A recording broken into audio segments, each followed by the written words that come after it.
Yo, what's going on, guys? It's Dylan, and I'm back again with another comic book review. Now, today, I want to talk about the 3 Dawn of X titles that came out this week. Next week, we got 5 coming out, man. That is crazy. For a couple weeks, we're getting 2. Now, the last 2 weeks, 2, maybe 3, we've gotten 3 Dawn of X titles. And next week, we get 5. So, man, it's crazy, man. But these were some pretty good issues. All issue 3s. We got the reading order. It says in the back is New Mutants issue 3, X-Force issue 3, and this one I actually forgot at my shop. So thankfully I was able to pick this up, later on so I could do this review. And then we got Fallen Angels issue 3. I enjoyed all 3 issues. I really did. Fallen Angels went a little bit quicker, but let's start off with New Mutants. And this issue, basically, it's not the team at all that we've been dealing with the last 2 issues. They're still in space, technically. So this one was more revolved around, and man, I love this. My dog Glob on that. My dog Glob, he's so cool. I love him. Not too much comedy in this one, but in that, what was it, Next Gen, I believe, that like 5 issue series by Brisson too. So Brisson loves Glob. You could tell Brisson loves Glob. We got Armor in this one, Glob, Sage, Boom Boom, Maxine, and Manon.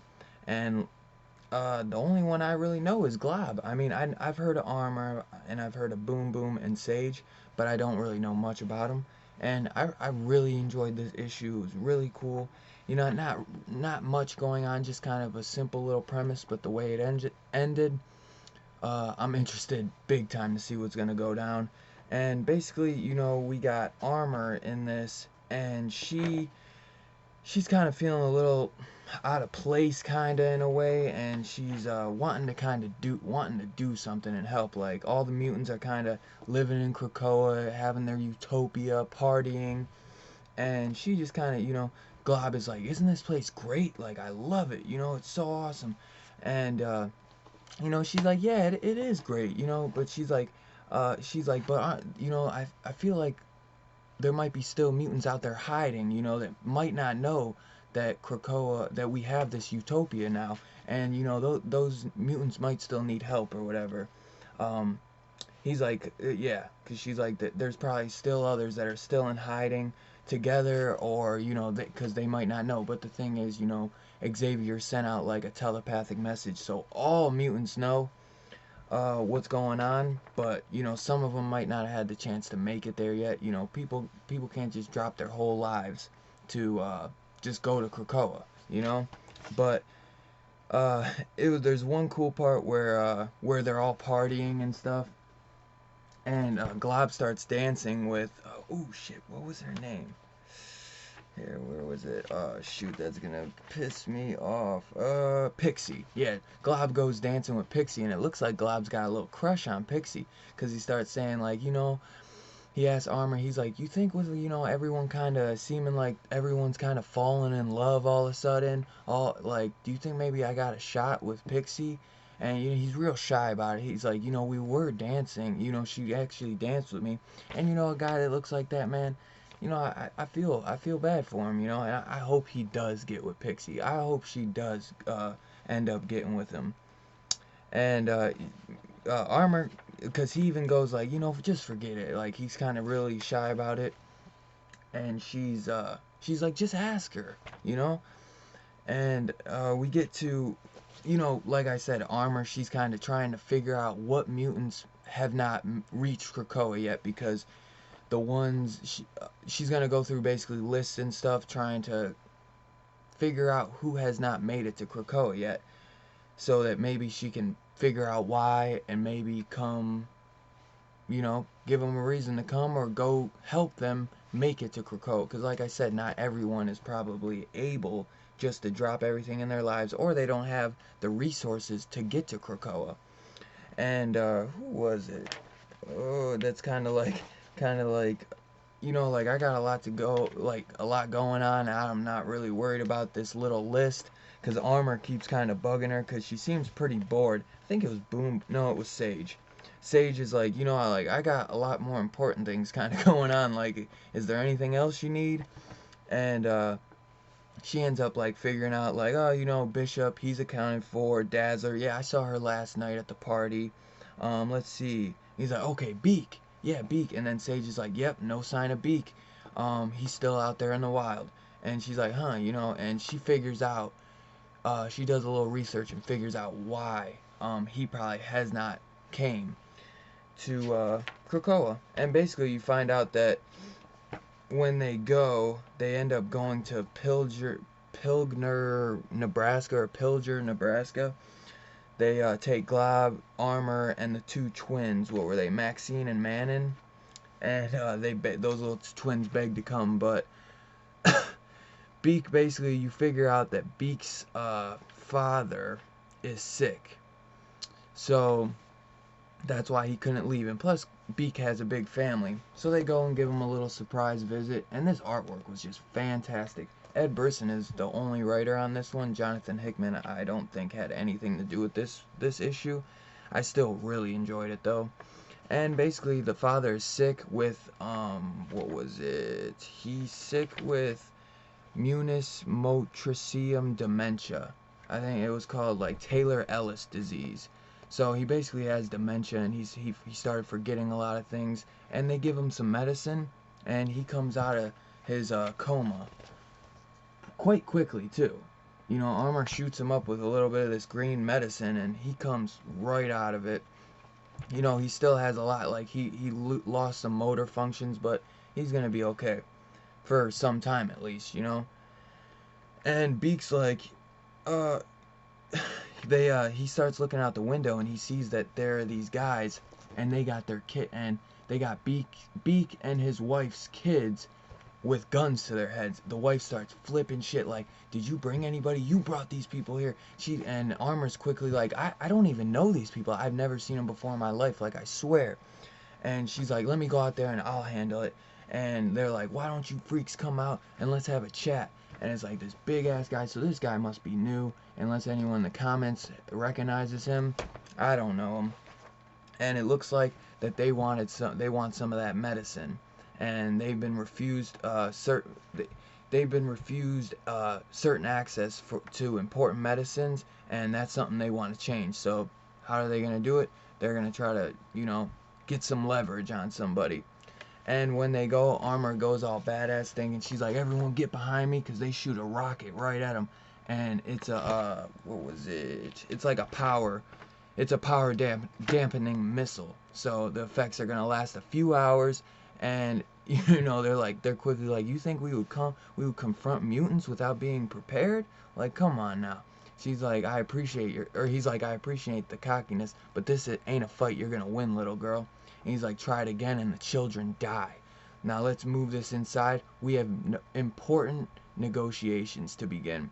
And the twins, they quickly are like, I guess this is why they send Wolverine first. Because they make a little joke before, like, I forget what exactly it was, but it was a great issue. I'm definitely interested to see where that's going to go.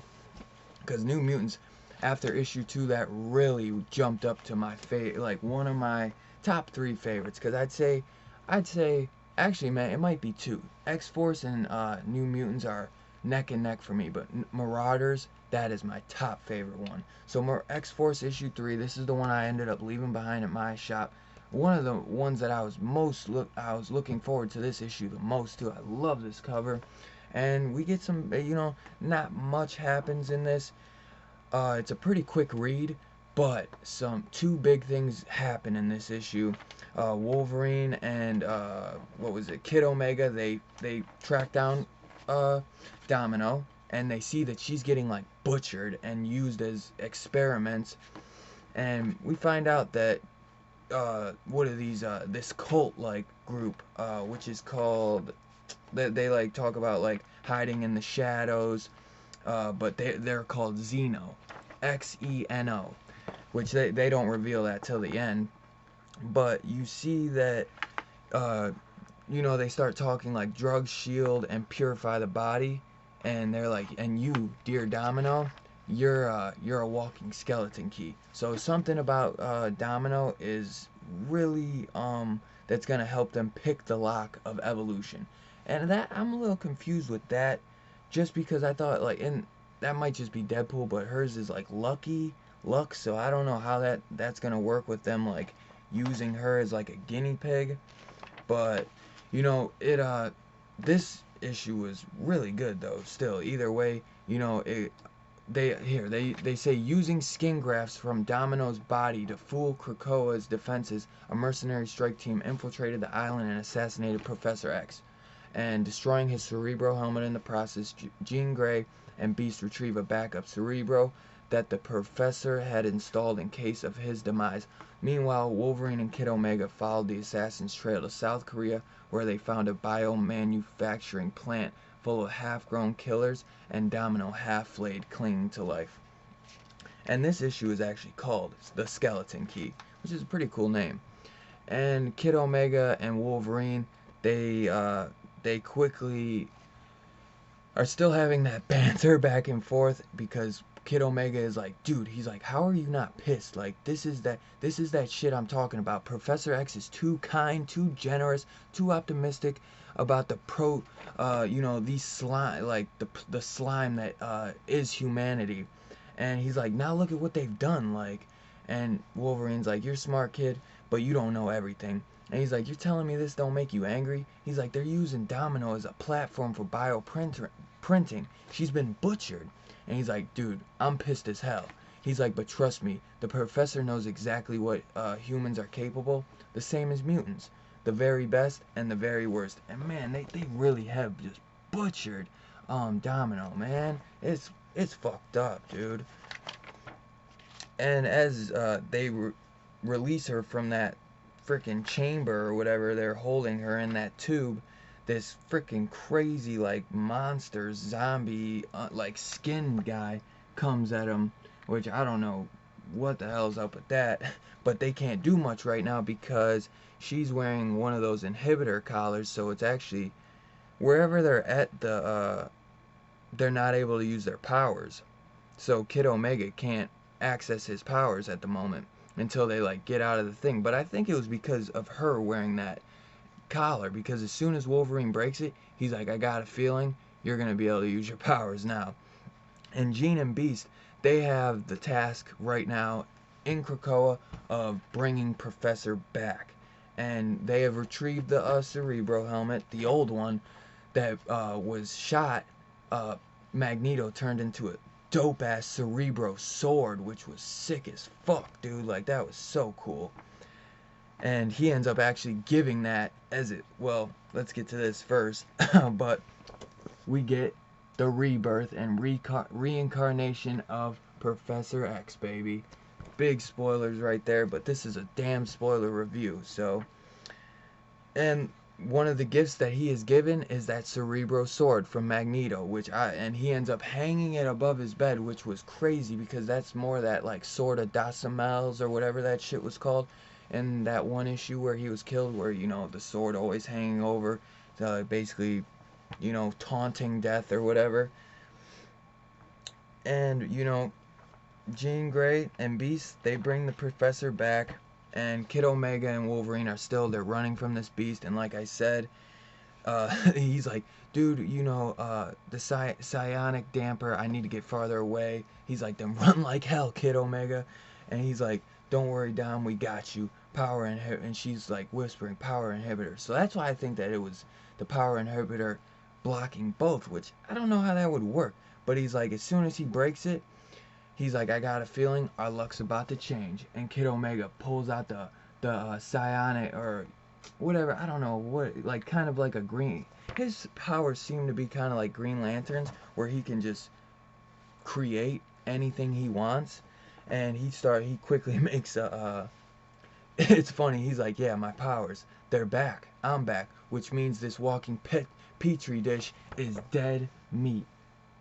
This artwork is fantastic too, by the way. Like, everything about this book, it's got a dark tone to it, kind of like how Fallen Angels artwork has that little darkness in the colors. This one does too, and I've really enjoyed that. So another thing, they're at who was it? The healer and who the hell is that?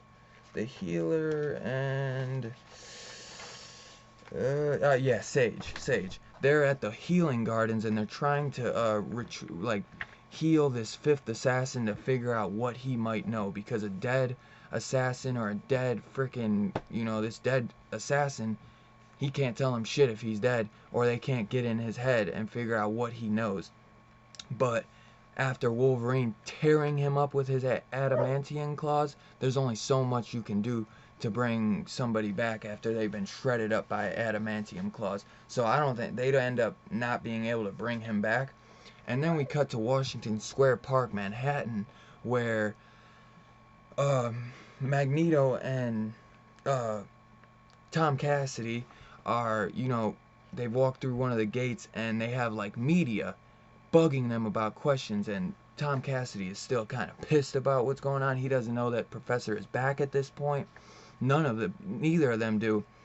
And they have media like asking him like, what happened to the Professor? Can you confirm Charles Xavier's assassination? And, Black Tom Cassidy, he's just like, dude, he's like, if it's up to me, I'd send a swarm of vines out to strangle a lot of them. Maybe stab some sticks in their eyes, but guessing you'd prefer your fancy words and your fancy ways. So you better do something, Magneto, before Black Tom does. And they start asking Magneto these questions, and he's like, it's alright. You hear a voice in the background like, it's alright, you don't need to say anything. And Magneto quickly looks back like, what is that? Like, he recognizes that voice, and the Professor is back, baby. He's back. And he's like, I can speak for myself. He's like, old friend? He's like, and they're like, but Professor, how do we really know it's you? And he looks and he's like, they're like, maybe you're a shapeshifter. What if you're an illusion? Is that question any more relevant now than it was before? He's like, the answer that then is still the answer. If this new geopolitical alliance is gonna work, you have to trust that I'll always be there for you. And man, yeah. They get into one good thing about these books. They did not have as many of these white pages. They still had a couple, but they did not have nearly as many, it felt like, as the other issues. So that's a good thing there. I felt like there was only like 2 in each book. And they talk about the Cerebral Sword, how some people were bowing on their knees. Some shook Xavier's hand, because he was once again walking among his people. And some people were, it was a great thing to the mutants. They were so happy, Some people, they bowed to him, they kneeled. Forge grabbed him by his shoulders, dragged him close, and offered a big hearty kiss on the mouth, startling a laugh out of the Professor. But one thing, when Magneto finally had his private moment, his old friend did not smile or clap him on the back. Instead, he stared long and hard at Charles before offering a gift, the shattered remains of the Cerebro, which he shaped into a sword. I suggest you keep it close, he said. Xavier took it by hilt and promised to do as Magneto advised. In his living quarters, he hung the Cerebro sword on the wall above his bed as a totem and as a reminder. When he lay down, the point of it gleamed at him. He never had been a sound sleeper, even less so now. That was a good thing. A man at work can never be at peace. Every now and then the sword would wink and glimmer with light or hum with the data still coursing through it. Cerebro was broken, but forged anew and refined like Xavier's dream. And, Domino, Kid Omega, they end up escaping. And we cut to basically... oh, yeah, because they talk about Domino's brain being a blender and she can't really figure out what's going on or what she saw. She just remembers that Xavier sent her to investigate shell companies. And, Logan's like, well, I know that better than anybody. How that feels to have your brain felt like it went through a blender, but you just need time and rest. And they end up going to the point, and they're having this really cool discussion, like, behind this waterfall, which I really thought was cool as hell. And they end up talking, like, making sure that nobody discussed the Professor X's death, because that is something they don't want people really knowing. And they're just talking about deniable operations, that is. And then we get basically to that shadow organization or shadow agency, Weapon X among them. Xavier made certain each and every one was defunded and disbanded. But just as the mutants have come together in Krakoa, the shadows have gathered here. And where shadows gather, there is darkness. We are one. We are many. We are Xeno. That kind of reminded me of like the Rorschach group in the Watchmen show. But this was a great issue. I'm interested to see what's gonna go on with that, because that Xeno group is like full on cult. That's cult status right there. But let's get into issue 3 of Fallen Angels. This was the quickest read, really just a big action issue. I still really enjoyed this. This might have been my favorite issue of Fallen Angels. I know a lot of people have been enjoying this. This one seems to get mixed reviews, but I've already been talking for 21 minutes, so I'm gonna go through this one a little bit quicker.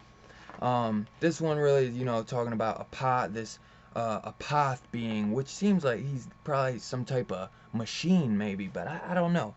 Because he talks about being God cannot consider mortality. God is purpose itself. I am Apoth, I am God. God made by man to make men as God. And I am so lonely, so lonely. Perhaps that is why. So I was a little confused. I'm thinking maybe Apoth was created by somebody, and I don't know, kind of maybe like a Ultron type thing. Let me know in the comments down below what you guys thought of that. And basically, this is just taking place right after how issue 2 ended with that machine that kind of looks like a probe or something from Star Wars, and they end up X-23 or Cable ends up trying to go head first, thinking he's gonna take it out. And this artwork was fantastic, also a lot darker. Brian Hill did pretty good on this issue as well. Like I said, this was probably my favorite issue out of the 3. And Cable ends up getting his ass whooped by this machine and getting knocked back. X-23 almost, gets distracted, and Psylocke pushes her out the way, and still is doing that little training, giving her tips and stuff, which is cool. I like seeing Psylocke and X-23 have that connection together, and kind of her being like kind of training her in a way, like just giving her tips on how to survive and just be a better soldier in a way, I guess. And she's like, never take your eyes like off the enemy, no matter what. And X-23 quick, she's like, go, so show me what you can do. And dude, she quickly takes this machine out like a badass chick, and we find this little kid that's inside the machine, and Psylocke quickly stops her, and she ends up touching the head of this boy who is what was he, Portuguese, and somehow X-23 is able to speak Portuguese, and the kid's like, please don't kill me, please don't kill me, and she's like, tell him we won't. But Psylocke touches her head to get some info on her. I think it's a boy. It's either a boy or a girl. I'm not 100%. I think it might have been a girl, actually. And she ends up, show me, she's like, show me what you've seen. And she's like, my God. And miles away, Cable has been, like tied up onto this thing. And he's been kind of taken hostage in a way by not Apoth, but somebody that serves Apoth.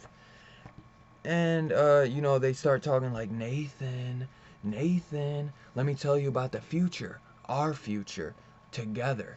And then we got this creepy ass Grim Reaper looking dude. But, we get Psylocke, I got a trace of something, and quickly we get like, it almost looks like some Matrix type shit, where this thing goes into the back of Cable's head. But I don't know what, they don't really go much into it after. He's probably, that probably shows where he's being tied up or whatever at the end. But they start talking to him, and they're like, that creature starts talking to him like, Apoth is the water for those lost in the desert. He is the end of pain and war and individuality. Behold the peace of the one mind. Let its light cleanse you. And yeah, I think this might have been it. We get like a 2-page spread of like the excerpts from the Scrolls of Exile, which was not that much. I don't know how much importance that was, but they say Apoth's forces took the children. They're alive. I can track them. It's not too late, Laura. So that's what Psylocke ends up seeing in the girl's or little boy's head or whatever. But the boy cannot survive without the machine, so he ends up dying. And Cable, and they're like, Cable is, yeah, they're missing Cable, like I said, because he's been taken. And they end up saying like, we have to finish the mission X20 or X23 because she wants to go find Cable. And Psylocke's like, Cable would want us to finish the mission. Like the boy is dead. You know, the machine. It wasn't us. The machine. It was the machine. He couldn't survive without it. Cable's missing. I can try to track him, but we might be able to. You know, the village children are still alive. We're gonna set them free. Children? Why is it always children? Because this apoth knows what you've lost. It knows how to hurt you. Somehow this is all about you, Psylocke. Apoth, Overclock, all of it. But we have to find Cable. Cable can take care of himself. These children need us now. And he's like, you know, I hate this all as much as you do. I was turned a weapon as a child. I get it. But Cable risked his life, X23 goes. And to do this, he would want us to finish it. So Psylocke kind of doesn't really care about Cable for a second. She's like, we just need to save these children. Which in a way, you know, Cable can somewhat take care of himself. But this isn't the grown Cable. This is young Cable. And perhaps Apoth did take him. That means Apoth could have killed him and didn't. That means we have time. And X23 is like, I don't understand any of this, but I feel like we're dancing to Apoth's rhythm and we can't. And Psylocke's like, but what choice do we have? You know, I was given a vision to stop this right now. That's the only purpose I have. I have no place in Krakoa. I don't even have my own name. I don't have this war. This enemy, and you have me. You're right. Cable would want us to finish the fight. X23 goes. So which way did they take the children? North. Then we go north. Clarity. Then we cut to that creature or whatever that's talking to Cable, and he's like, Clarity is coming, I promise. You'll know your part in this, Nathan. I am not Apoth, but I serve him. You are a machine, man, mutant. The word for that is unity. And unity is all we want. The end of technology, the end of mutants, the end of humanity, the end of difference itself. To be continued. And we get the reveal of this creepy ass looking dude. Wow, he's cool looking. So, dude, I'm definitely interested to see what's next week. Yes, we do. Next week we get Marauders 4, Excalibur 4, New Mutants 4, X-Force number 4, and Fallen Angels number 4. So yeah, that's 1, 2, 3, 4. That's 5 titles. The only title we don't get next week is X-Men. And maybe we do get X-Men number 4. It might just not be on the list. But so far, I just see 5. So it looks like we're definitely getting 5 next week. Holy crap, it's going to be a crazy week. I cannot wait. Let me know in the comments down below what you guys thought of, you know, all 3 of these books. And if you're excited for what's to come next week, because I definitely am. And I've been enjoying these Dawn of X titles for the most part. I usually am one to start dropping a couple and just pick up what's most important. I think the one that I have been liking, not into the most, was probably Excalibur. So that's the one that might be on the way out. But honestly, the other ones I do enjoy. X-Men, that might be, that's a little bit lower too, but I still have been enjoying that a lot. So let me know in the comments down below what you guys thought of these issues.